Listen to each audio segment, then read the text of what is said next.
Landmarks Commission has approved the demolition of the old Burlington warehouse building, clearing the way for what many are calling the Ground Zero Mosque. Opponents have turned their focus to the origins of this project. What they want to know is, why did the organizers select a spot so close to the Trade Center that the landing gear from one of the planes actually went through the roof of this building? Did they pick this particular property to honor the memory of the fallen as a monument to peace? Or is it a provocation and a way to insult the memory of those fallen? Despite approval by the Commission and a unanimous vote by the Community Board, the families of 9/11 victims and other protesters say this mosque adds insult to injury. Go build a mosque somewhere else where it's not an insult to those who perished on 9/11. The Cordova House, the actual name of the proposed mosque, has also won the endorsement of New York City Mayor Michael Bloomberg. The World Trade Center site will forever hold a special place in our city, in our hearts.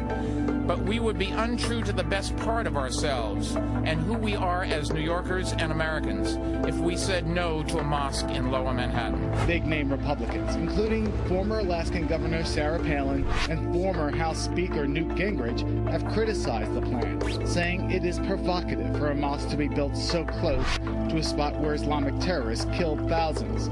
Former Representative Rick Lazio, a Republican running for governor of New York, has questioned where the funding for the project is coming from. The imam in charge of the mosque, Faisal Abdul Rauf, has refused to acknowledge on numerous occasions the sources of the money that has been used both to purchase this land and potentially to build what is expected, what is proposed to be a $100 million mosque. The Anti-Defamation League, a Jewish civil rights group, also opposes the project.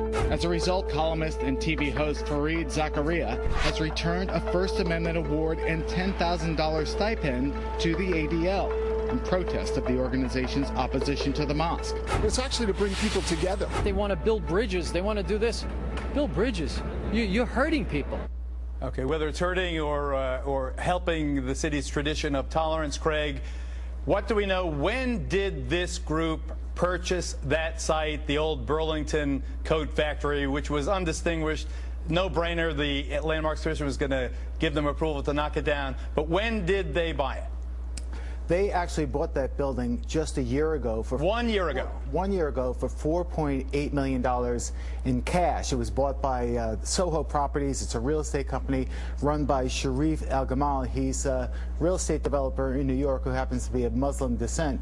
Now, critics ask, where this guy comes from. He was a waiter at Serafina, a restaurant in New York, just in 2002. Yeah, very good restaurant. He was a waiter in 2002, and he had $4.8 million in 2009. Yeah, so he started renting apartments on commission, not selling. I'm getting the heebie-jeebies here. Yeah, but they say that they're going to hire security consultants and they're going to flag any questionable investors in this market.